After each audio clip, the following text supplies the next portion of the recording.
Welcome to Deep River Farm, folks. I just wanted to let you know that we got 3 more rats today.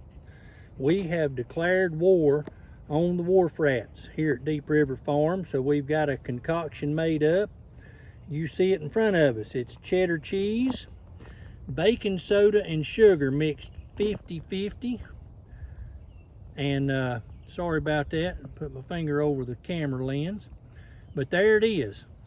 Now this stuff needs to be put where nothing else can get to it. Anything that eats this, any type of rodent, squirrels, rats, any of that kind of stuff. I'm not sure about rabbits or anything like that, but whatever eats it, what happens is the animal, rodent, cannot digest it. It sets in the stomach and basically causes an internal explosion. They swell up on the inside and bust.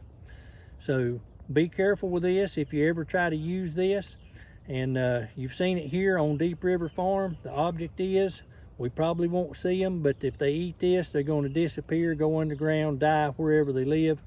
And but we are going to continue to keep the traps set.